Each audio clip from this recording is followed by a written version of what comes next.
right, there we go. Let's get our Facebook folks in here so we can rock and roll. Got a new thing of coffee here, which is great.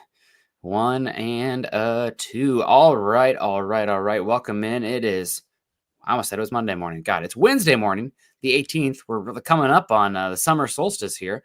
A lot of fun. Going to talk Broncos Stock Exchange here, a classic Tuesday night show with Carl and I. We used to do this almost every week, but it's the off season. If again, I say this to both Dylan and Eric, but also you guys in the chat, if you have any topics that you guys want us to, make our title for a show, hit us up on Twitter, wherever we're at. We're hanging out. But good morning, Eric. It's good to see you. What's new? The beard is still here. I haven't shaved in, I think, 10 days as well. I've trimmed a little bit, but so we're going strong. The what would you want to call it? Summer scruffies going on here? What's going on? I mean, the wife just likes it, and it started with the bet, that I'd be able to grow at least something more than not quite peach fuzz, but more than what I normally did, and she was right, and I was wrong. Get used to it. I hate it, You are by and now. I want to shave it, and after the show on Monday, I checked the YouTube comments and we had a comment about having Seth Rogen as a guest on the show. And I am nowhere near as funny as Seth Rogen. And yet I still took that as a bit of an insult. I'm not a Seth Rogen fan. I don't know about you, but you almost said Monday morning. To me, it feels like a Monday morning. Mm-hmm. And I'm, always excited to be here. Excited to see everybody in the chat joining us on this wonderful Wednesday morning. Glad the week is almost over, except for my wife, where the week's just starting, unfortunately. But I'm good. I hope you're doing good with everything that's going on and all that. And glad we are able to get back into the groove of doing the morning shows after a few weeks off. Yeah, no, life is complicated. We're still waiting on a bunch of test results. She had a lumbar puncture 2 days ago, and when you have a lumbar puncture, you can have really bad headaches when you lose your cerebral spinal fluid, and it's really bad. So she's laying down a lot, and the headaches 5-level pain there. She sits up, and your brain, there's not as much like pressure and cerebral spinal fluid in your skull, so your brain kind of feels almost like a concussion. It falls down. So anytime she's up, bathroom, sitting up to eat, drink, horrible pain. So luckily yesterday, not the unknown origin fevers that she's been having, but she's been on Tylenol and ibuprofen pretty consistently. So who's to say? But hoping that we continue to get more answers here. She's in the best place she can be, though, for everything that's going on with her. So she's not in the best room right now. And then her mom, here and helping, thank God for her. But they're like, we went to a different hospital system here in Seattle for the birth of our son. Like, what if we go there? Talk to my boss, who's a PhD, MD, infectious disease doc, like pretty high up in the healthcare system. And they're like, given what's going on with your wife, she'd be right back where she is right now within a day, given the unknown origin and everything. So she's in the right spot, and hopefully we can get some answers soon. But I've appreciated all the well wishes. Shout out to Troy Boer, sent me a DoorDash gift card. Anybody listening in the chat, if you ever have friends having a medical emergency or a death in the family or a childbirth, there's no time to cook or anything like that. So DoorDash is an unbelievable gift to give in that situation. I know it's not like the most economical given like all the cost of like getting stuff delivered, but just to have that that's probably one of the best things you can give somebody in that situation. So shout out to Troy. Unbelievably generous. Comes in always with a big super chat as well, but then sent it to Chad, who sent it to me. So God bless you, Troy. I almost cried at work when I got that email. I look tired. I look like absolute shit right now because it's been really stressful and I've been not getting a lot of sleep. But enough about me. I appreciate all the well wishes, man. This is day 17 for her. So, I mean, it's tired for me, but I just apoplectic for Natalie. Denver Luke, good morning, boys. Can't wait for the season. I can wait a little bit. I'm excited for it, but summer is my favorite time of year out here. Granted, we'll be moving here at some point, but from Seattle, which just breaks my heart. I love this area more than anywhere on God's green earth, but excited for the season. Yeah, the excitement is palpable. I don't remember a season since maybe 2014 that people were this like optimistic excited for a Broncos season. Like 2014 went out on a whimper, and like 2015 had to build back up with the defense, but we all saw the fall of Peyton Manning. So 2015 was a little bit more anxiety driven, I think, entering that season. Where 2014, obviously the Broncos got whipped by the Seahawks, but you still had Peyton Manning, and you were excited for what that team could be on the top of the upper echelon of the league. But this is as excited Broncos country has been in reasonably excited since, for a decade. Yeah, I mean, it's fun to see, it's fun to be part of because I mean, you weren't around back then when for that first time, and I was just born. You're right. I'm only 9 years old. I was meaning with MHH, Yeah, and I know. I think that was right around the start of MHH, and so, like, we still weren't as, big of a community as we are now. We weren't doing the live shows, we weren't really doing podcasts, so we didn't really get to feel the energy then, but now it's just not quite overwhelming, but it's definitely like felt and with everybody in the chat and all that. And I mean, there's always been those guys that are optimistic in the chat and everything like that, and nothing wrong with that, but it's far more than that. I mean, someone like me who's more pessimistic, typically more pessimistic about it, is really hyped for the season. I have very strong belief about what the Broncos will be able to do this year, and there's a lot of that going around too. And it's just nice to feel and be a part of. It's something new, even for me who's been doing this for over 10 years, that is able to be, felt, and it's a little bit infectious too. Mm-hmm. Oh, don't use that word around me right now. But also shout out again to my wife. She got me a new hat for Father's Day. As you can see, I love hats. Sorry about the bedhead still, but I saw this on Instagram. The Denver Broncos like mountain scene hat That's here. It's cool kind of hat. like corduroy and old school logo too. It's got the mesh. I tend to get really hot and I like to wear hats in summer to cool off. And I absolutely adore this. So shout out to the wife for the new Denver Broncos hat. I don't have enough hats this isn't even all of them. I got like a box of other ones. I tend to collect them in places I go. So good to see you, Denver, Luke. Want to give out a shout out to Mike Gibbons. Obviously, click the thumbs up, subscribe, like, share, follow us, support our work at MHH. But the number one way you can support Eric and I and continuing these Monday morning, Wednesday morning shows is what Mike's done right here. The 1999 super chat is very generous, and it really, quite literally, keeps the wheels in motion for these morning shows. So appreciate you, Mike. Hope you're doing well. Mike is a constant contributor, and we see you for that, Mike. And I can't express enough the gratitude and appreciation for the consistent generosity. Yeah, thank you, Mike. We appreciate that so much. And as Nick said, it's really what keeps the wheels spinning, keeps the lights on, allows me to be able to do this full time and so much more. And I cannot tell you how appreciative I am, as well as, speaking for Nick, both of us are. Mm-hmm. Yeah, absolutely. So the morning shows, when I came to Chad with it, 4 or 5 years ago, he didn't think there was a market for that. Who's up at 7:40 a.m. on YouTube or whatever. And we got a lot of listeners after the fact as well, which is great. And we don't want to forget those people leaving comments on YouTube or listening podcast side of things. But it is the people who join us live, contribute to the chat, and especially contribute with the super chats like Mike. So thank you so much, Mike. Seriously.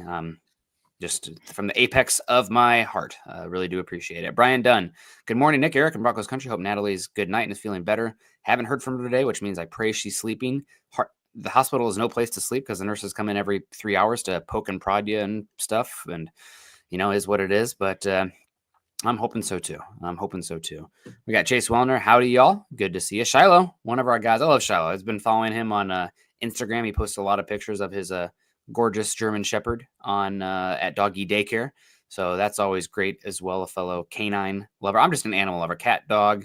The one thing I can't stand, and this is not revelationary, but ticks. Like ticks, absolutely, they freak me out so much. But other than that, we're good. Just tick-borne illnesses. I had a family farm down in Missouri, and they had dogs out in the property, and sometimes they'd come back with ticks on them, and I'll never forget that. Rob Bucksbaum. Good morning, Nick and Eric. First time catching you live since my daughter was born. Holy cow. Rob, congratulations, man. Yes. Happy Father's Day to you. And I'm not a girl dad myself, but I know Eric is out here, and Scott and Chad and everybody there. So God bless you.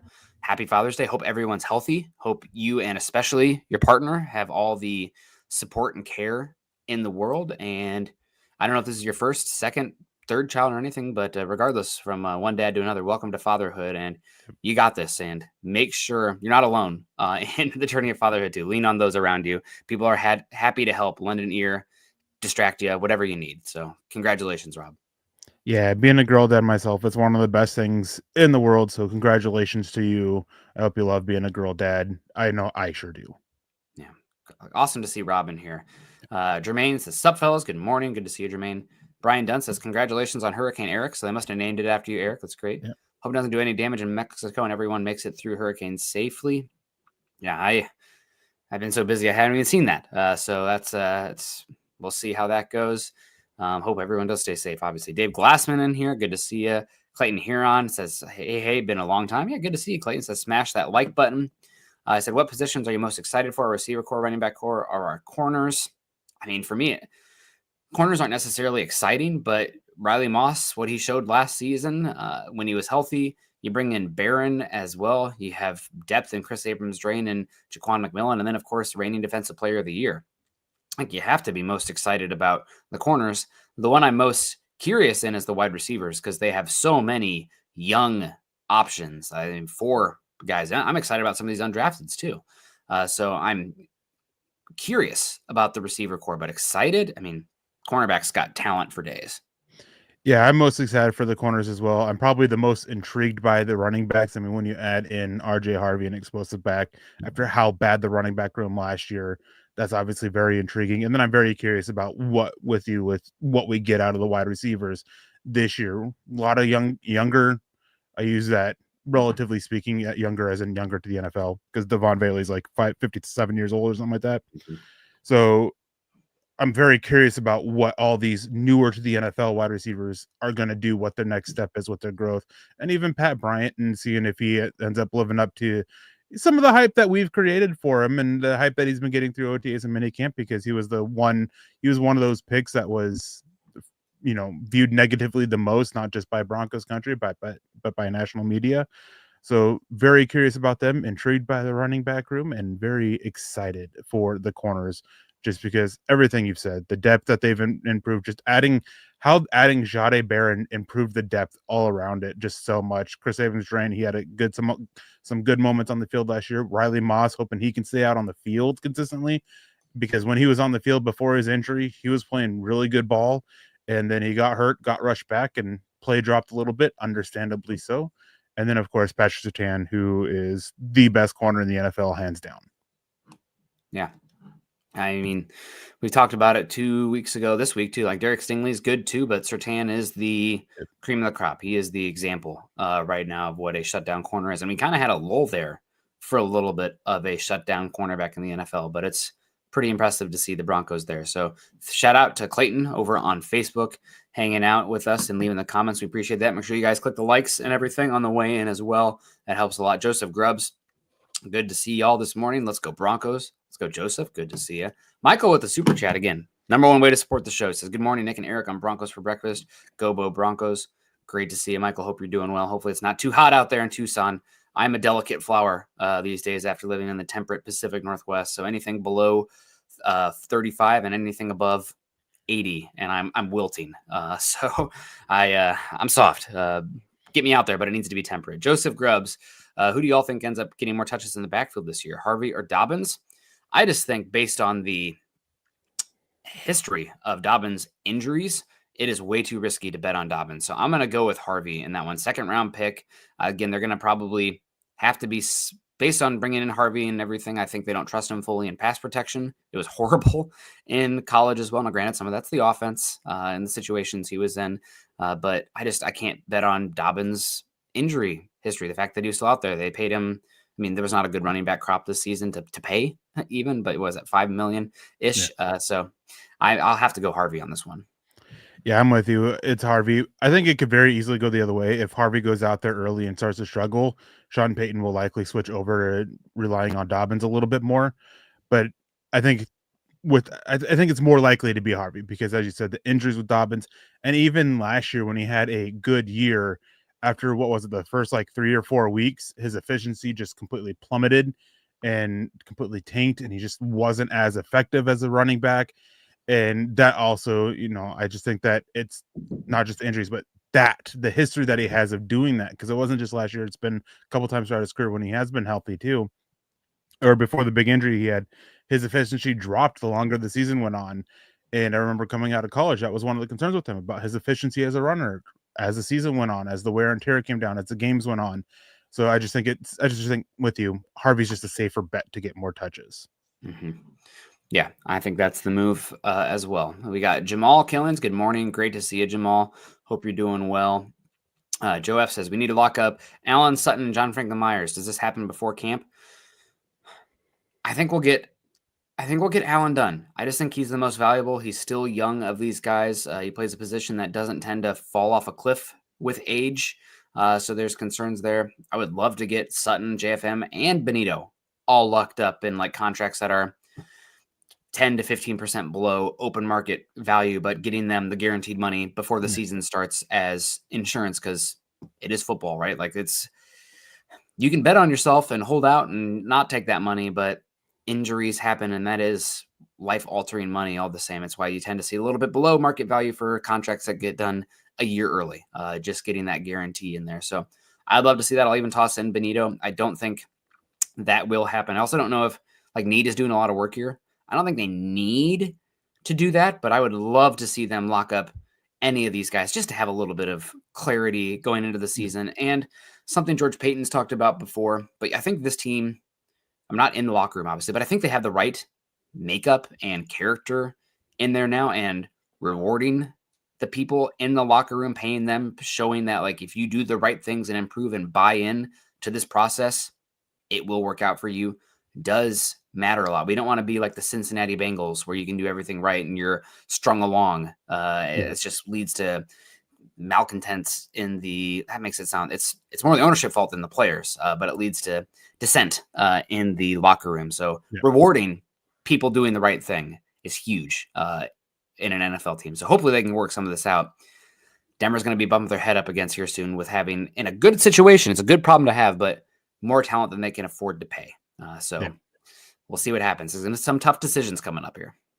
Yeah, and when you hit that point, you want to have good drafting, and you want to keep that going because you want to keep that churning the talent. When you can't pay somebody, you want to have somebody on the roster ready to step in and replace them.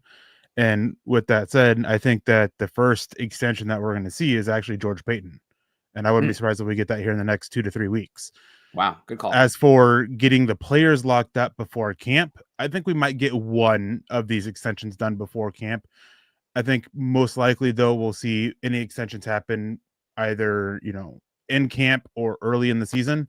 Zach Allen is a player they have to get locked up if his contract voids. That is like $12 million of dead cap as soon as contract voids. So they have to do that. But it also adds a little wrinkle to the salary cap because you got to the new negotiations because you got to manage the fact that $12 million is coming against the salary cap one way or another, extension or not. You have to account for that. So that adds a wrinkle to it. Nick Benito, they might be waiting a little bit to see what happens with Micah Parsons and TJ Watt. Not that he's going to get that money, but it's going to help establish what the second, third, and fourth tiers, what those look like financially too. And you're able to go off of that.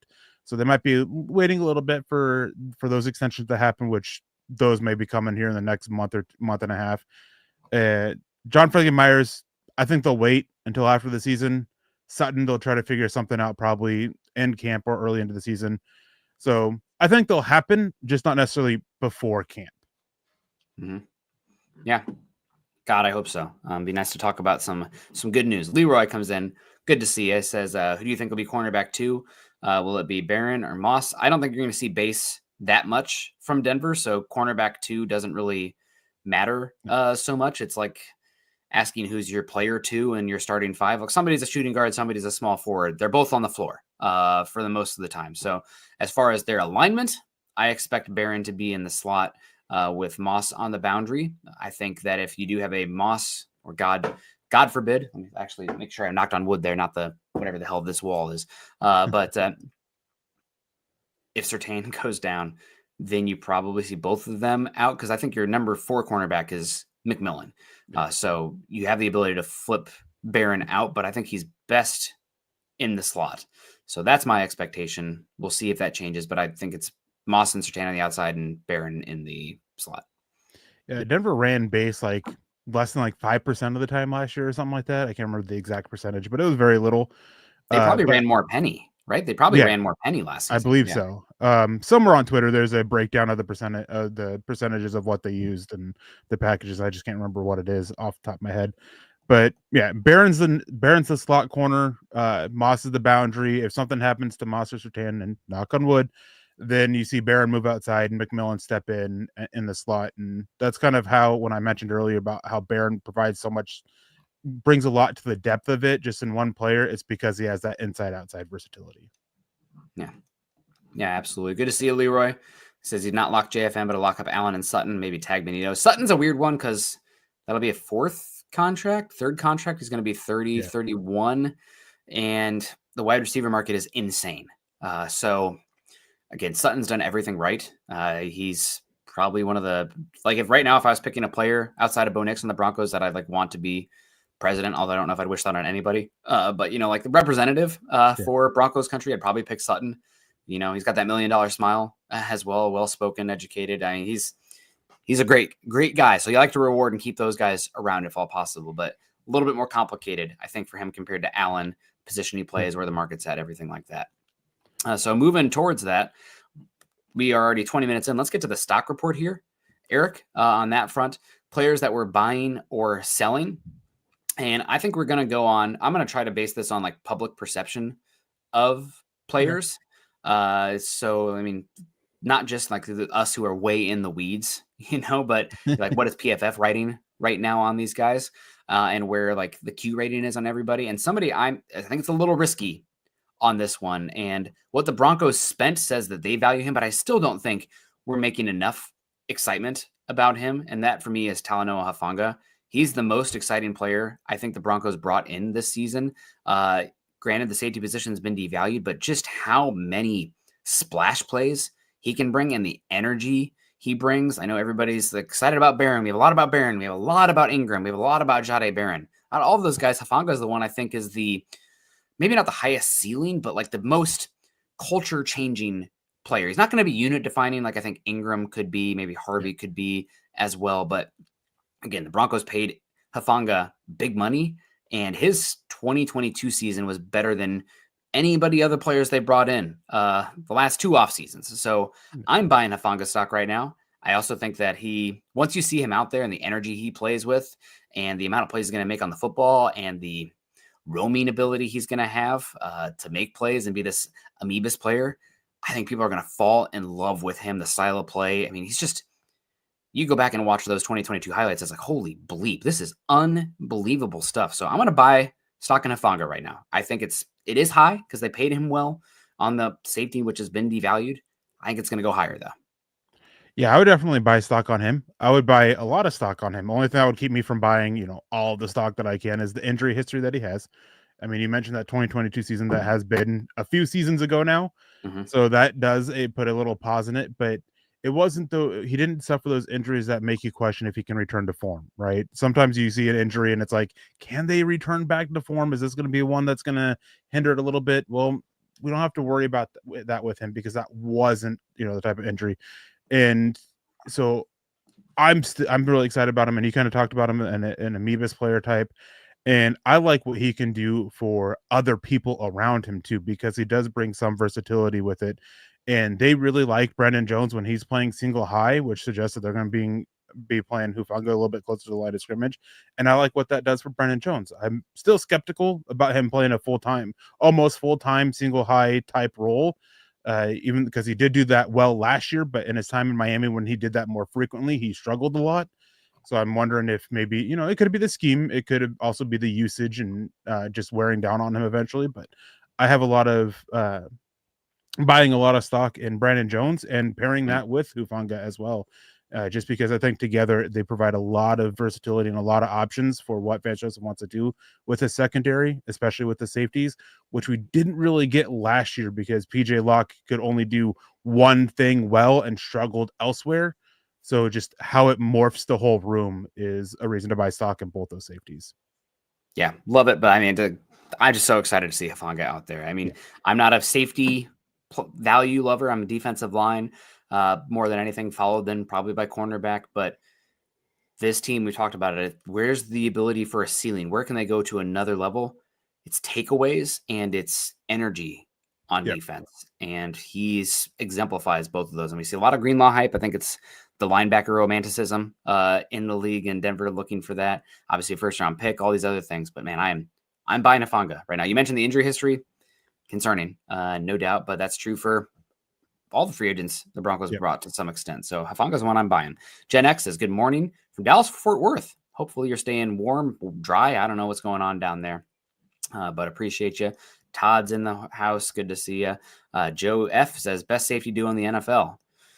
I need to go through the teams to think about that one a little bit more, but they definitely have the ability to be one of the better ones. Now, some of that, though, is because of what Patrick Surtain allows them to do and how many different weapons and the depth they have on the defensive line. So nothing happens in isolation in football. It's what makes it the best game, the most balanced game in all of it, human sports. So we'll move forward here, Eric. I want to hear your buy. Who are you buying stock in right now? Let's see. I'm trying to think of one. I think I'll buy stock in. I think I'll go Cortland Sutton. I think having that, even at his age and everything, I think having that year with Bo Nix to really get it down and adding another weapon in Evan Ingram, and to where it's not Cortland Sutton having to play, hero ball a little bit too much, because there were a lot of times last year where we saw it where Bo Nix didn't have anywhere else to go, so he kind of in a way forced it to Cortland Sutton, and Cortland Sutton kind of had to try to make a play happen. Sometimes it was after the catch, sometimes trying to make the catch happen. So I think adding Evan Ingram, and as you said, nothing happens in isolation here. So adding Evan Ingram is going to help, dictate coverage a little bit, because he can be that joker, that mismatch, whatever it is you want to call it, and help pull coverage away from Sutton, which is going to help him create more openings and help him be a little bit more efficient. So I'm buying stock in Cortland Sutton. I think he'll have a better year than he did last year. That is pretty awesome to hear. He was one that I considered. That's a premium. I wouldn't say you're buying an Apple stock necessarily, but that's an established one. And if you're buying stock in that, then I think we need to have an article from you soon about how Denver needs to get ahead and get Sutton signed here soon, because you're buying stock in him right now when he only has 1 year left of his contract and all the questions there. That to me says you're a big advocate for getting this done and but now obviously there's details and what the contract looks like, where there's a line, of course, and everything. But no, I mean, he's one I consider too. It's just I worry about what it looks like with the pending contract stuff with him. So I'm a little bit skeptical to put my money down on that stock because of the cost and everything. So now it's time to sell stock on some players for the Broncos. I love the personality of this guy. I think he is just a down-to-earth good player. I mean, what his journey has been in the league too and everything. I'm excited to see what he can look like this season. But I think because of that, sometimes that clouds what a player is. And again, we come back to the romanticism of the player. I'm selling on Alex Singleton. I think he is, again, he's a fine player. And you look at his contract and what he gets paid and everything. And I think that's a fine, especially with what linebackers got this offseason. He's honestly maybe a value compared to where some of these guys actually got paid on the open market. But just from last year of his contract, coming off an injury, they brought in another linebacker last season. We lost him last season, and after week 3, the Broncos lost him, and they still ended up with a top 3 to 4 defense in the league. I know he makes a lot of tackles, but it doesn't feel like they're always the run stuff kind of tackles. Not a great coverage player. Again, happy to have him here. Don't get me wrong. Like, not every single player can be an all-pro, but he's paid, medium linebacker contract, and the age, everything like that. So I'm selling a tad on Alex Singleton. Definitely, if we're doing who is it? Jim Kramer is the guy who does the stock show. Yep. I'm telling people to not buy, hold on that one. I'm with Singleton on that one. Curse you, when you're going through your whole thing, I was in there, don't be Singleton. Singleton. Because I mentioned with Hufanga about the injuries that, you worry about if they're able to return back to form. Alex Singleton had one of those types of injuries. And that you really wonder if he can be the player that he was beforehand. And the player he was beforehand was a very niche player. He was really good in one specific thing and then struggled outside of it. He was a fine outside the tackle run defender, but he was much better between the tackles, and his coverage play was atrocious. So I'm with you. I'm selling all my stock on Alex Singleton, and I really hope the Broncos are able to find an answer for him after the season and not, extend him with what we've seen the linebacker market get. And it's just, it's rough because he seems like a great dude. He seems like one of those guys that you love to have on the team, but the play on the field just hasn't really matched the hype that he's gotten. I mean, sure, he's a tackle machine, but it's just because of what he does in one specific area, and he can be a little bit of a liability elsewhere. So, yeah, I'm with you. I'm selling stock on Singleton, and going to the offense. There's a guy I'm selling stock in, and he was a signing that I was a big fan of, but hasn't lived up to it. I'm not expecting a major bounce back. Wouldn't be surprised if Denver is finding having somebody start in his position next year because they moved on from him. That's Ben Powers. It Mm. just hasn't turned out. He came in and he did in traditional running stats at Baltimore, and it kind of gets convoluted and cloudy a little bit because of what they did. He did really well in more traditional run blocking stuff, and we're not seeing that here in Denver. And the pass blocking stuff, that's not overly surprising because when you watch his play in Baltimore, you could see how much Lamar Jackson's mobility helped him out. But it's just the play as a run defender. He's not much of a phone booth mauler like you were kind of expecting to see, and you saw there on tape, and this stuff suggests he struggles a lot there. And with what he's getting paid, it's just a bit too much. Now, that said, he's been a fine player for them, but when you're a fine player and you're getting severely overpaid, that's prime time for getting cut. I don't think we see a bounce back season from him to where he makes it worth the contract that he got, because that's good. You're going to need him to be like exceptional this year to really be worth that. So I'm not seeing it. So Ben Powers is what I'm selling my stock on.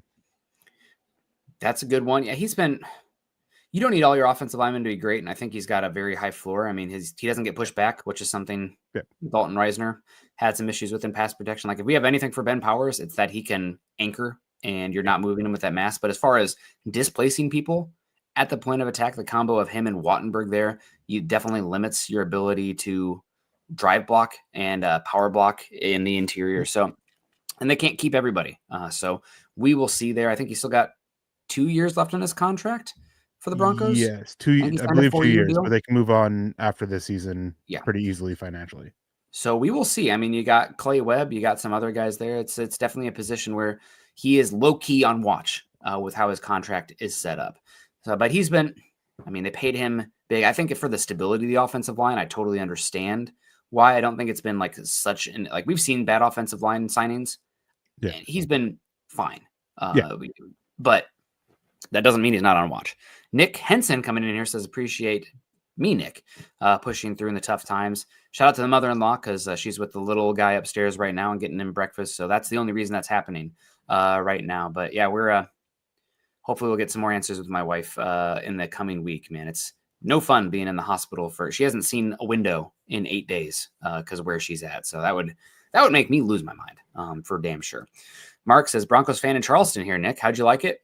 It was very hot. I know I was there in a week that was cooler, but it was so hot and muggy. Like, I'd just walk around and I would be dripping in sweat. I sweat easily. So I'd be worried about that. Like, I would, no matter where I'd go, if I went outside, I'd probably come in stinky. So I'd have to get some spray on Gold Bond or something to live in there. But it was a cool place. The restaurant scene was incredible. I wouldn't call myself a foodie. I'm not rich enough to be a foodie, but I definitely ate my way well in Charleston there. And it was pretty. I will say, moving from the West, I am a huge, I mean, if you follow my Twitter or Instagram or anything, I'm a huge advocate for public land and spaces. And that's not really something east of the Mississippi. So that's something that would be a change for me. I really value the access to public outdoors and trails and land, and not really out there in the East, but I'd have to get into something else. I think I'd probably become a boat person, paddleboard, kayak, more to my fishing roots that I had there in the Midwest. But it was fine. I could see us there for a little bit. I don't know if I'd ever call it home because I'm not a big fan of the heat. But it was definitely open-minded to it, and it's definitely a cool place to visit. If you get a chance to spend spring or winter, go visit Charleston, get some good food, tour the area. It is definitely pretty. So yeah, appreciate you coming in here. Troy, we gave you a shout out earlier. Thank you so much for the unbelievably generous DoorDash. I mean, just what a brilliant gift to give too, because no time to cook or anything right now. Just starving. How many times can you order hospital food and not, you need to eat? Well, I can't eat this again. So yeah, shout out to that. It says, hey guys, how are we with depth this year compared to last year? How important is depth at different positions in the NFL? Depth is very important. Everybody wants it. Not everybody has it.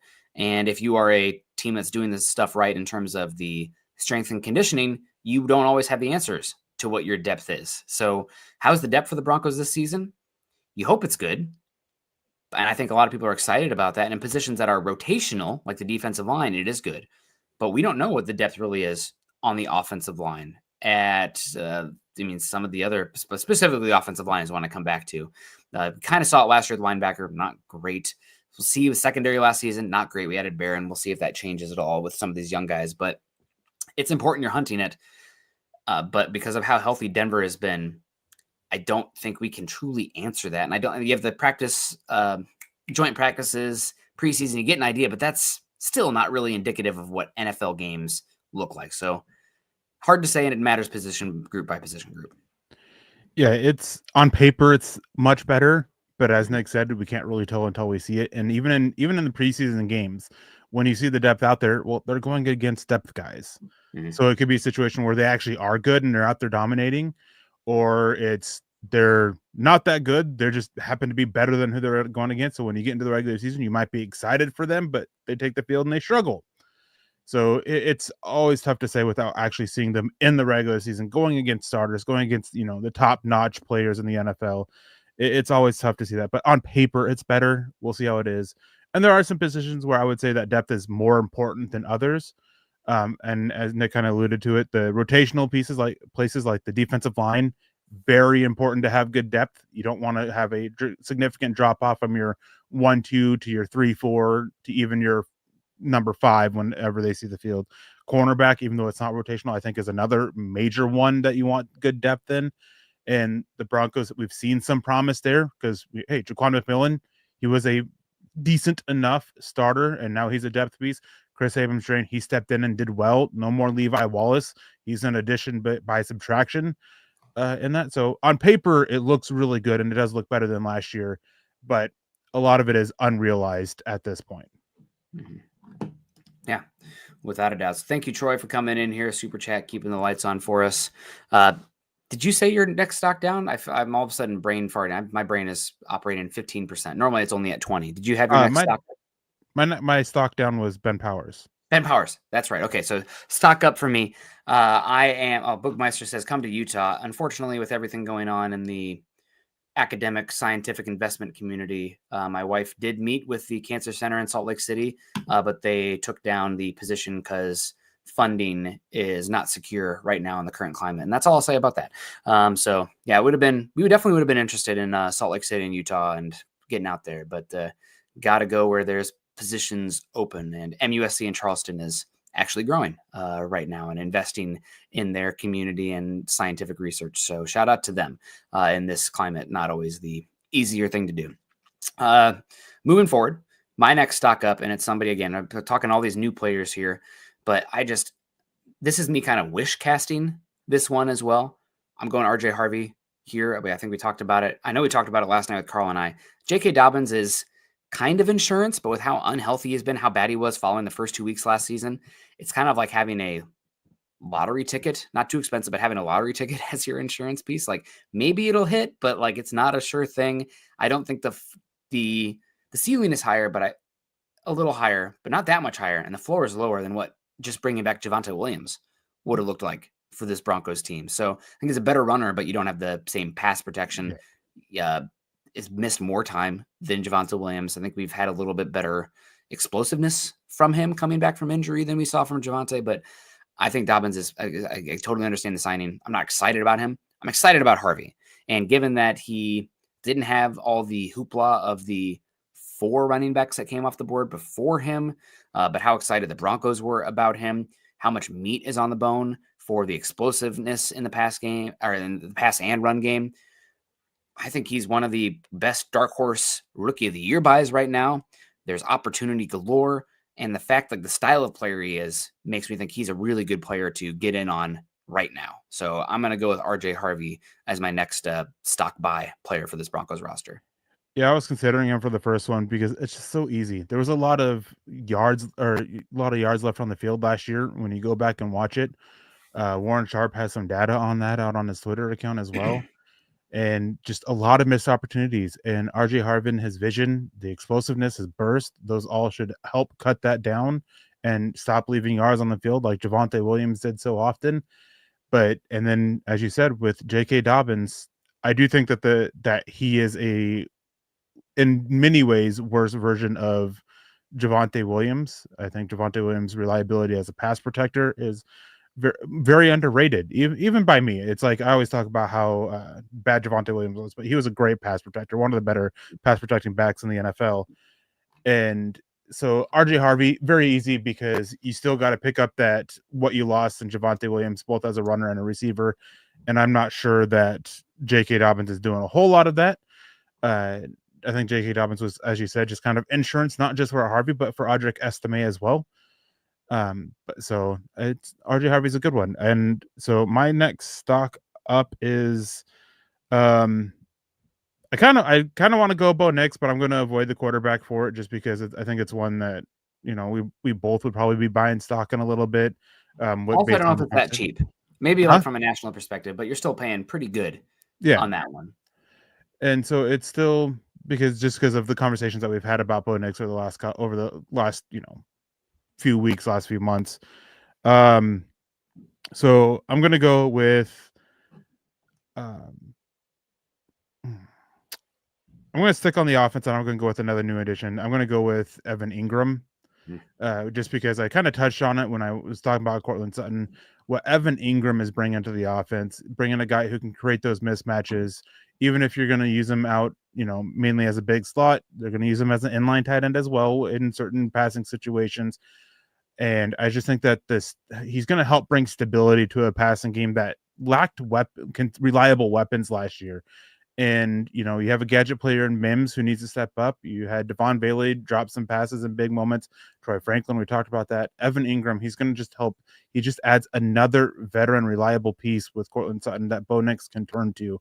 Especially last year, when I went back and watched over the Broncos games a couple weeks ago, there were multiple opportunities where it looked like Bo Nix was looking at the tight end, and the tight end just was a little too slow, couldn't get open, couldn't make themselves open, and then had to look away off of them. So I just think there was a lot of missed opportunities there because of how the tight end room looked last year, and that Evan Ingram's going to help is significantly raising the floor and the ceiling of that room and opening a door for Bo Nix to take a next step in his development as well. Yeah, no doubt. So enough time here for probably one more stock down and stock up because it's a good conversation. I still have a few in mind. And we have Gen Mex taking the one I was going to say here. Sticking probably too much on the running back here. I've given the position, but you brought in Dobbins after 1 week of OTAs. Stock down Audric Estime. There's still I'm not completely out on him, but as if you had some shares, maybe keep a couple in your pocket because those could rise still. But if you have a good amount of shares, I would be selling if at all possible. But who's buying right now is Brian Dunn, $49.99. I saw Eric's eyes light up, so unbelievable. With that one. Thank you so much, Brian. And yeah, Troy with the DoorDash. Cooking is impossible in these times. And my poor wife, she doesn't feel great, obviously, fevers and nausea and headache. And the hospital food's not great. And obviously, and it's hard to get her to eat. The one thing that's unfortunate is she's a big breakfast food eater, and any sort of egg-based thing is not good delivery. That's something that needs to be eaten on site if all possible. So I'm going to try at some point here if she's stuck in the hospital. Today is day 8 of inpatient care and day 17 of whatever the hell is going on. But oh my gosh, it's longer than that. It's day 18 of that. But yeah, thank you so much, Troy. I mean, I'm just so tired and exhausted. And I almost cried in my office. Good thing I have my own office because that would have been embarrassing. But thank you, Brian, as well. I'm not going to cry on air. I don't have enough coffee in me to give up the liquid for that just yet. But stock down for Audric Estime for me. I have one more stock up I wanted to toss out here. It's a really low one, but we want to keep it moving. So, Eric, what do you think here? Yeah, I'm with you with Audric Estime. He was going to be one that I was going to get to just because with what J.K. Dobbins brings, that's definitely more targeted for what you're looking out of Audric Estime. You're looking for him to step up as a pass protector. Well, early signing of J.K. Dobbins suggests that he wasn't making that step up. And, the short yardage, J.K. Dobbins can bring a little bit of that with a little bit more explosiveness as well for getting more out of it. and maybe Audric Esme wasn't showing stuff there. My other stock down is going to be it's kind of similar as Audric Estime, and it's really selling. Stock's not very high at the moment. There are some who are still quite high on him in Broncos country a little bit. See it in the chat. When I mentioned him on a Friday night a couple weeks ago, I got kind of ripped apart for mentioning it as a guy who's probably not going to make the roster, and that's Drew Sanders. I'm selling everything on Drew Sanders, just with stuff that I've heard, stuff that we've heard, and what's going around. The position changes. I'm not buying that landing at linebacker is going to suddenly bring about a significant change in what we're getting out of him. I think that there's far more questions above the neck with him than people realize, and that he is far more athlete than anything than football player. And while he's a good special teams player, I'm not sure that keeps him around in Denver. And so I'm selling all my stock on Drew Sanders. Yeah.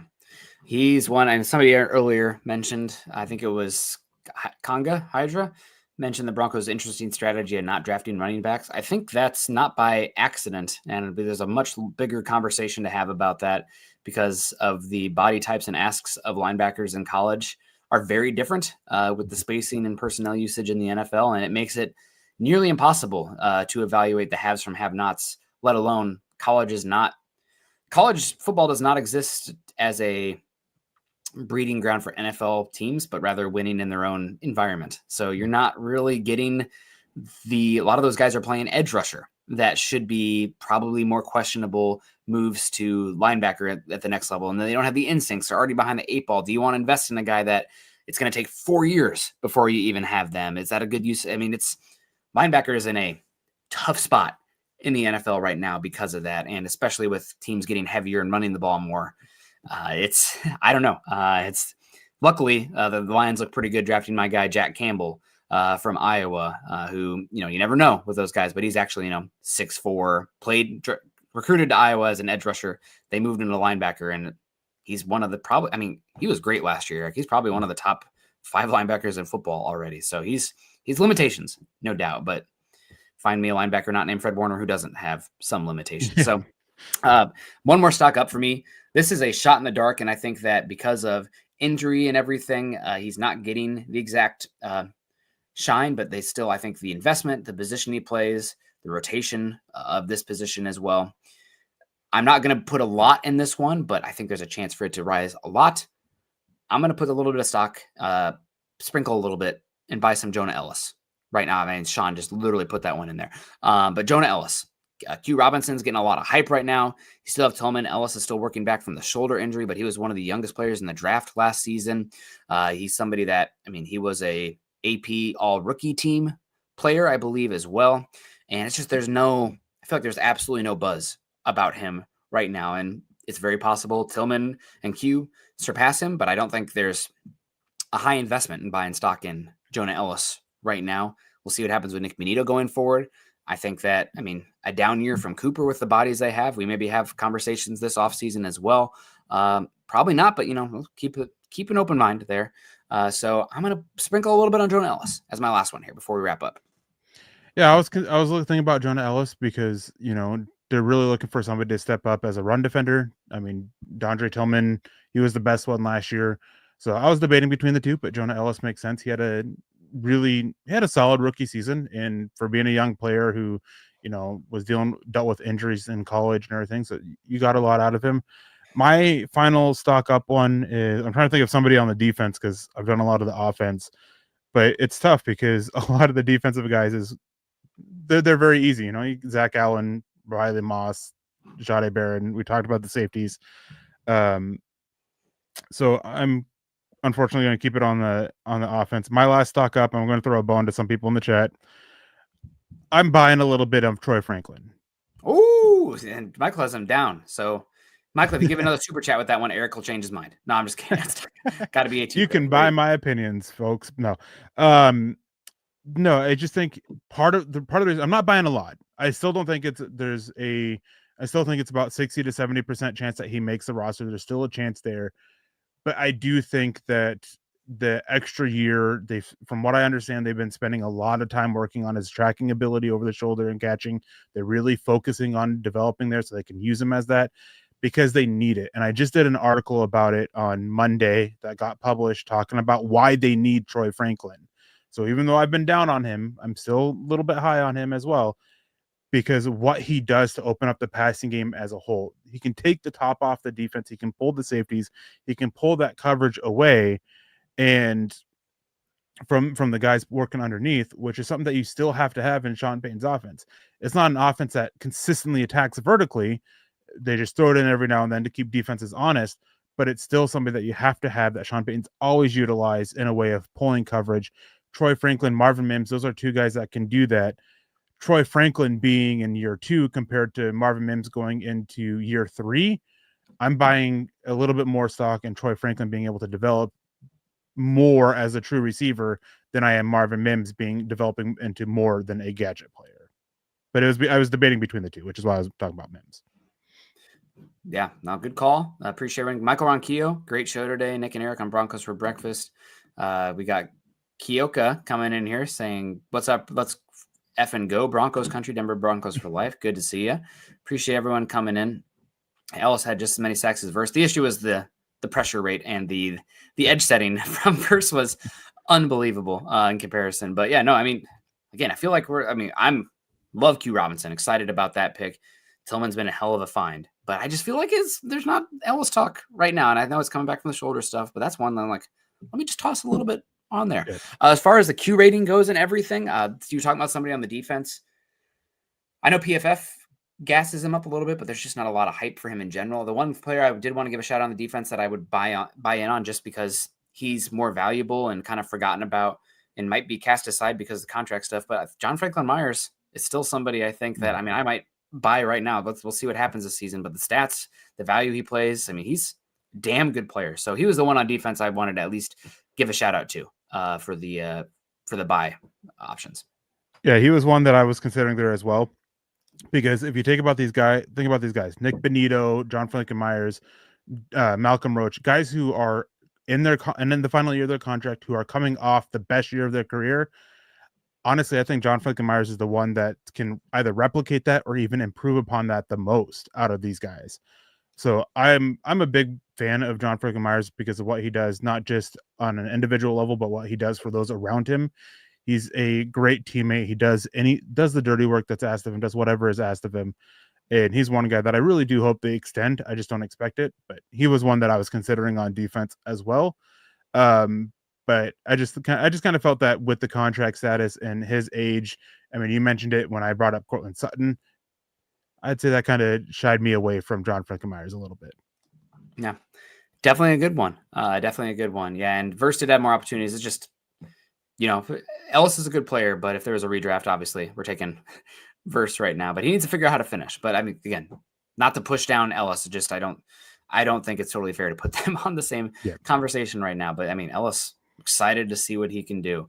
Really, just so much depth and intrigue at the edge room. It's fun. It's almost like, man, I'm glad they rewarded Cooper, but we have so many guys. Like, what does that look like if you did let him walk in the opportunities there and where that money could go? Maybe you could bring back if it was you throw in Cooper with those 4 big free agents out there, Cooper might be on the bottom of the list for me out of all those guys. So, we'll see what happens. And yeah, you're not getting Verse in the 3rd round, no doubt. But yeah, Ellis was great. Set up in very good situations for sure, but I'm buying. So obviously I'm high on him. I feel like there's needs to be a little bit more excitement, but we got to wrap up, guys. Thank you everybody for joining us today with super chats. Michael Ronquillo a couple of times, Troy Boer, of course, Mike Gibbons just drops in, doesn't even say anything, just drops in and says hello. And Brian Dunn, the big time super chat. Shout out to Troy Boer as well, helping us out here. Always coming in. Just wanted to circle back around all the chats today. Make sure you guys click a thumbs up on the way out, like, subscribe, share. That helps us a lot. Follow us on Mile High Huddle over on Twitter, X, whatever. I'm at Nick Kendell MHH. A lot of public land support tweets coming out there right now. So I don't know if that's not your bag, then maybe hold a huff. But that seems like something that most people agree on. So I don't want to get too political. I don't think it's political. Advocacy. I'm channeling my Rough Riders Theodore Roosevelt there. Also follow Erick Trickel out there on Twitter, X as well. Facebook.com/Mile High Huddle and Facebook.com/Mile High Huddle Pod. And of course, like, subscribe, share over there on YouTube. Again, thanks everybody for the well wishes with everything going on with my wife right now. It's been a horrific June so far, but we're hoping for some answers. And she's in the best place she can be to get the care she needs. And shout out again to the mother-in-law for flying out here and helping, because otherwise I would not be here, because having a 17-month-old and you're alone and also going to check on your wife a lot, can't do this. So shout out to her as well. Eric, great to see you. We'll plan on seeing everyone again next Monday, barring something changing. Shout out to Dylan in the background as well. You guys have a great weekend. Happy Juneteenth as well to everybody. Appreciate you. Choose kindness and compassion. Happy summer solstice coming up here. Go Broncos.